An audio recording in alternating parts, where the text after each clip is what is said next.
we're going to tell it to you straight. And if you can't handle it... Welcome back to another episode of The Niche Talk. He didn't expect me to take over the intro, but I took the initiative. Go me. To my right, we have Lewis, a.k.a. I'm Ill Vibe, a.k.a. I used to have chops, a.k.a. Mr. Curls himself. See them Jones busting out the side? Busting out the sides. Crazy. Wash day. Yeah. I'm Ill Vibe on all platforms. Yes. And to my left, I have Jerome.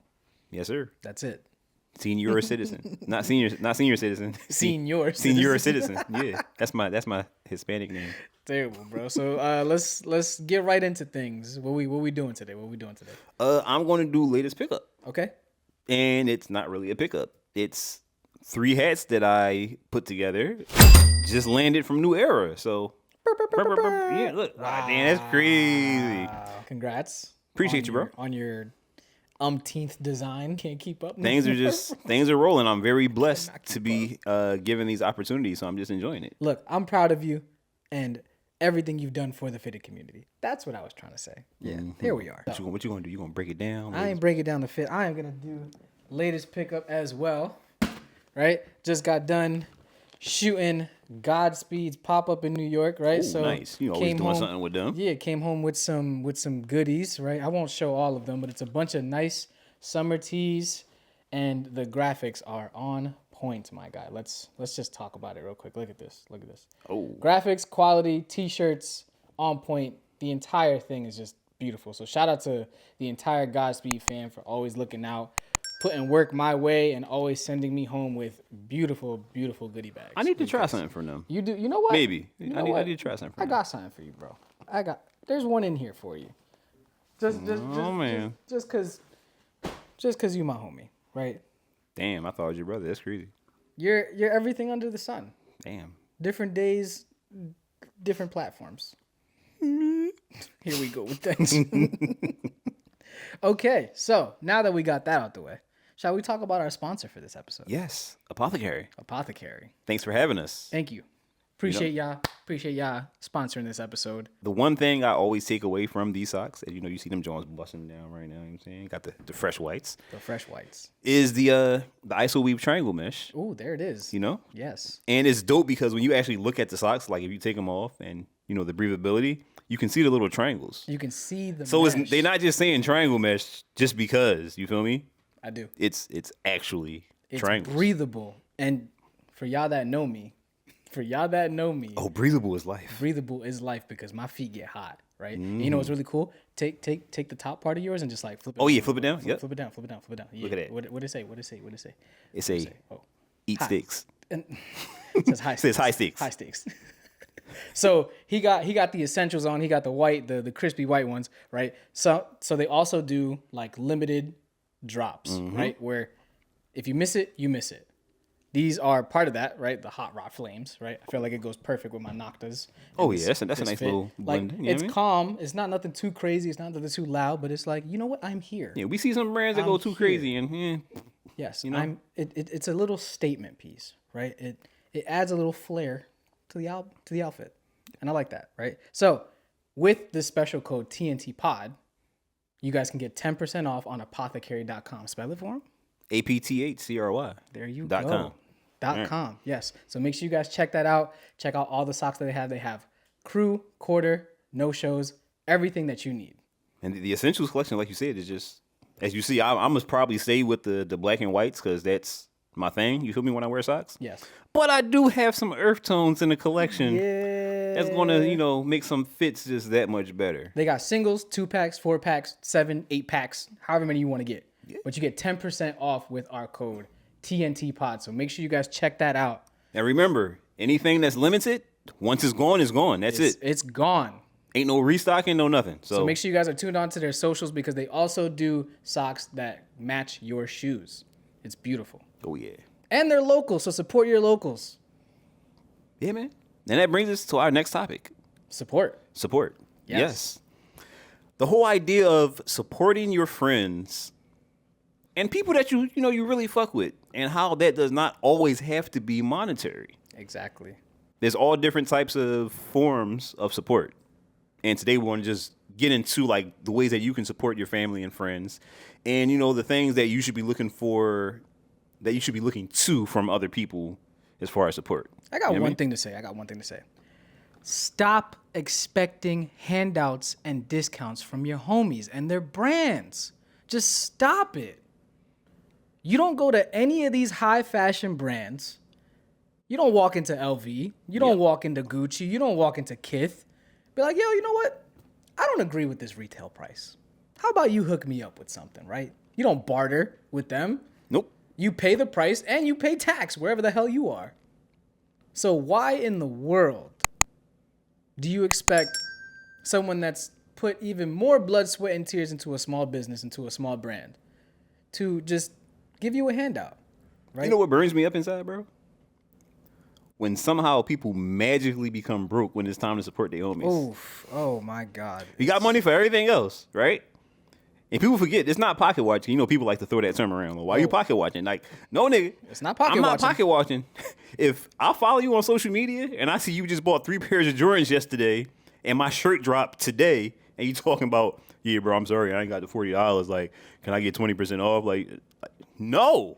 Like, no, you can't. It's not pocket watching when you're all over social media. Right, that's what I'm just saying. If you're showing the displaying world. it, that's one thing. Now, if you're doing something in private and I'm like watching to see what you got on and I'm like calculating, then yeah, that's cool. That's pocket watching. But if you got it all displayed over social media, that's not pocket watching. I'm just observing what you're putting out into the world.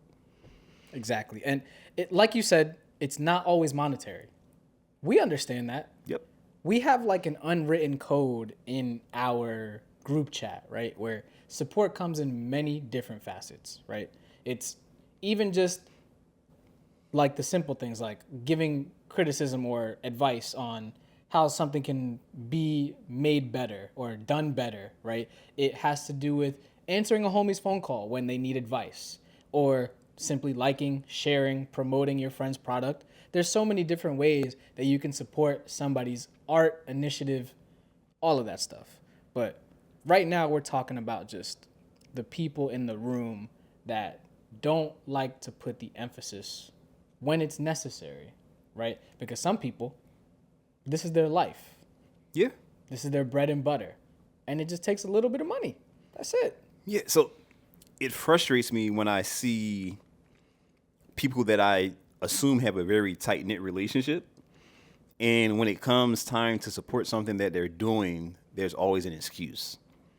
Yeah. Like I see people that have friends that's photographers. Now, don't get me wrong.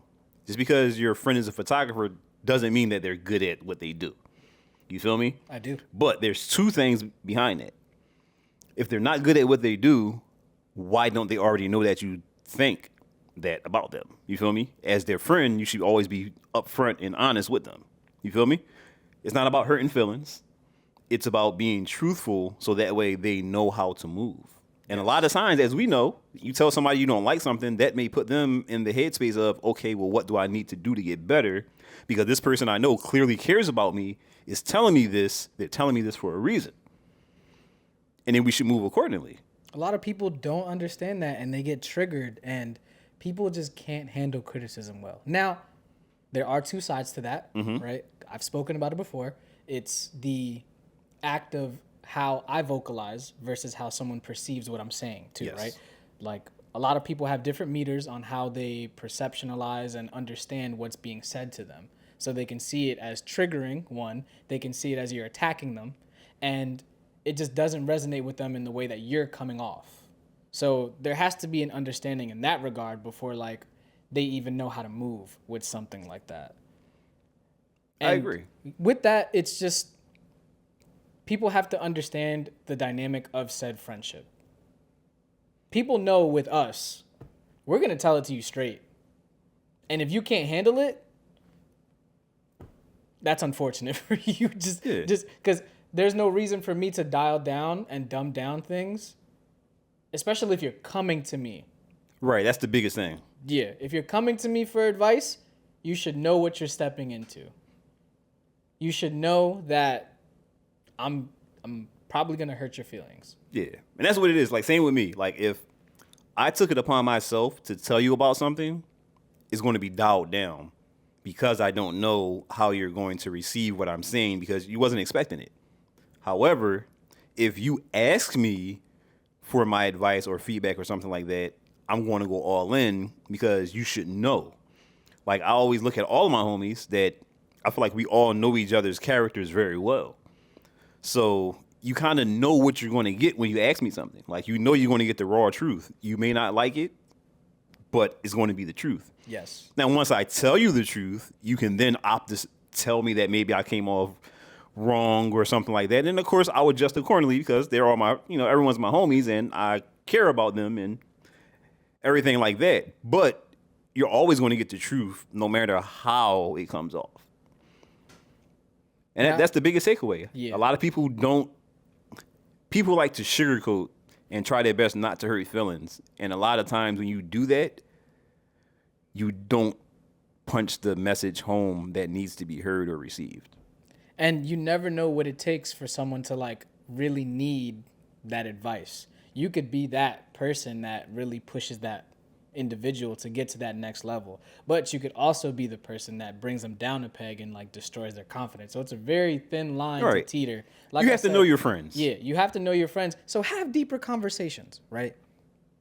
The topic is kind of like we went off on a little tangent, right? So let's bring it back to support. Let's bring it back to how do you feel when strangers support you more than the people you hold near and dear?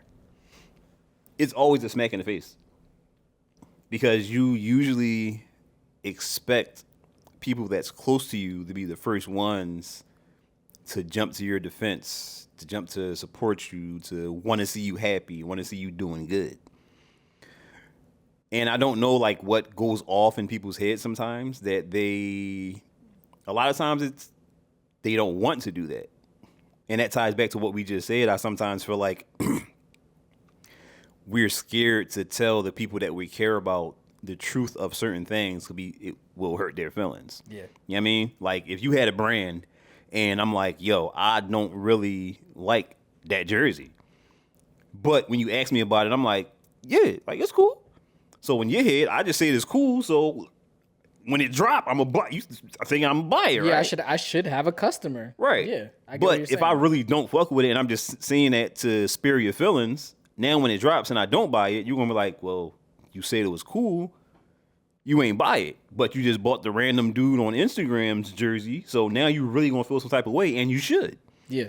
Because the truth of the matter was, I should have been like, yo, like, that's not for me, bro. Like, or I really don't like it, and then tell you why. Because now maybe you'll take that information and develop into something that I will like, and then you can get my money for it. Yeah, because at the end of the day, everyone's not going to like what you put out into the world. Everyone's not going to resonate with your vision on whatever you're trying to portray. And that's where you have to understand as an individual, you have to diversify. A lot of people with brands, for example, they like to create for themselves, which is great, right? Like, say you're done buying clothes, right? And you want to produce it instead. That's going to save you a lot of money. You get to wear what you want to wear and what you like, despite whatever anybody else says. But once you try to introduce that to the masses, there's going to be a large majority of people that don't like what you create. And you have to be okay with that because now you're stepping into the realm of business. It's no longer a passion. Right. So you have to be able to adapt. You have to be able to create a form of diversity. Because with that, one, you'll grow as an individual. You'll grow to understand what other people like, not just you. And you'll be able to get so much more criticism with just expanding yourself and what you do create in this world. Whether it is clothes, whether it is like the things that we create in terms of content, just like content style and stuff like that. You have to test the waters. You have to be able to experiment with stuff like that. Yeah. I feel like we as people, sometimes we don't acknowledge the shoes that we step into. Ooh. Or the hats that we put on. You feel me? And it's because most people you don't want to accept that you're trying to appeal to people that have the same exact thought process as you. As in, you have a brand. You get upset if somebody doesn't like this and that and this and that and that. But on the flip side, you yourself look at other people's brands and don't like this, but like that, and don't like this and like that. So it's like, why would people not think the same? Like, of course, you're supposed to take pride in your product, but your product is designed for a specific person. And like you said, it's usually designed for yourself first because you have to like it to put it out. Yeah. But everyone doesn't think the same. And then that's when, like, I'm going to double down on this through the whole episode, is vocalizing likes and dislikes with people is always going to be key to development and growth. You don't tell a person something they may not know. Yeah, they're not going to know. You have to have those uncomfortable conversations, especially with the people that you care about, because you never know what that uncomfortable conversation would lead to in terms of growth with, one, your friendship, and whatever they came to you for advice for. It's imperative to have those uncomfortable conversations, especially with the people you are close with. Yeah. And I feel like, so this conversation right now is on like the bright side of things. Yes. And there's also the dark side of things is sometimes people will show you that they're not actually your friend, or that you're not as close as you thought that you guys were. And those are the situations that I always like to look at as like the perfect storms, because it's like, cool, I want to know as soon as possible that you don't fuck with me the way I thought you did, so that way I can move along. Yep, the eye-opening experience. You know what I'm saying? Like, I look forward to those. That's me. But, of course, a lot of people don't handle that very well. Yeah. And, of course, there's people that honestly don't want to see you, and that's the harsh reality of it sometimes, too, because of maybe where they are. Like, maybe they're stagnant in their career, and here you go with some T-shirts and hats or sneakers, whatever you're doing, art, whatever, and how dare you do better than me? You feel me? I do. Because I look at you as the same as myself. So how is it that you're doing this and people fuck with your brand, but they don't really fuck with mine? And I've been doing it for a year long. You know, there's so many variables that go into it, but that's the reality that we as people have to accept, in all honesty. And that also looks like, if you don't want to buy something from your homies because it's not for you, make an Instagram post for them. You don't really like it like that? If you model, wear their pants, wear their hats, and, you know, their shirt or socks or whatever the case may be. You got a brand that you need to tend to, so you don't want to post it on your Instagram or Twitter or something, post it on your story. Tell a friend about it. Like, something. There's multiple ways. Like, you don't have to necessarily buy something. Yeah, exactly. And that's the biggest thing when people think of support is the monetary. Like, oh, like, well, you don't support me because you didn't buy this. It's like, motherfucker, didn't I comment on your post and reshare it and gave it a thumbs up and told my homie that said he was looking for some socks to go cop up from you? You know what I mean? Time is a beautiful currency. Mm-hmm. And you never know how much time someone is putting into your brand for support. You never know, right? Because say you're a brand owner, you're not fully aware of who's sharing your stuff behind closed doors, who's speaking about you in the room and promoting you without actually promoting you on social media. And I feel like it, touching on what you said earlier, like, comparison is the devil. Mm-hmm. Comparing yourself to another individual and how they're progressing in life is going to keep you stagnant completely. And that is literally the worst thing that you can do. You just have to move for yourself, do everything that you can to possibly grow and experiment and enjoy. But all you have to do is go out there and support in any way you can, because it's only going to come back tenfold. Yeah. I think it gets sentimental to us, and we as people get emotional when we hold people to a certain regard to the point where we expect a certain type of support, and then when you don't get it, it hurts. Yes. Expectations. Yeah. And it's easier said than done to just look at things where as though like, hey, it's going to be what it's going to be. But we have to get to the point where that is like the outlook on things. Like, it's going to be what it's going to be. Like, hey, listen, I know what I'm doing. I feel like I'm good at it. Or matter of fact, to you, I know I'm good at it. You feel me? Yeah. And you go from there. And then may the chips fall where they be. You know what I mean? So it's like, don't be too hung up on expectations. Like, you know what I mean? I do know what you mean. Even though sometimes I really don't know what you mean. I know. I mean, it's going to be a combination. It's going to be, you know what I mean? You feel me? Just wait until I start saying you heard. That's you gonna summon all of Philly to the podcast when you do that, bro. At the end of the day, you have to make sure that one, you're vocalizing things in a truthful manner. Don't say something just because you want to protect someone's feelings. Have those uncomfortable conversations with your friends. And make sure that you guys go on apothecary.com and use TNT Pod For 10% to get off. 10% off This many. of these beautiful socks. You see how I did that? Forever I'm saying this many. But that was Many. beautiful. That was you like that was that, right? beautiful. Look Yeah, at yeah, this. yeah. Somebody get this guy a fucking cookie. Can it be a white chocolate macadamia? As long as it's not from your favorite protein company. Why are you hating on Quest, bro? I didn't. He said it, not me. I didn't say anything. I could have been talking about anybody else. Okay, so look, make sure you guys go to apothecary.com. Spell it for him. APTHCRY. Yes. .com. Exactly. So, exclusively on the Niche Talk, TNT Pod gets you 10% off. That's TNT POD. That part. Yeah. That part. We just had to break it down for y'all. Make sure y'all understand. You know what I'm saying? And with that, we're about to go get some grub. Yeah. It's been a long day. I want some chicken tendies. We are starving. I'm going to sing it. And look, we're about to go support a small business. Yeah. So with that, as always, we appreciate y'all. Make sure you guys are subbed to the channel and make sure you guys are hitting that bell so you guys get notified. Okay. Well, yeah, look. Notified. That was crazy. Notified. Beautiful. Look, that was a comfortable hit. That's how comfortable these socks are. Didn't even do any damage. No damage. Hit counter is on 0. Look,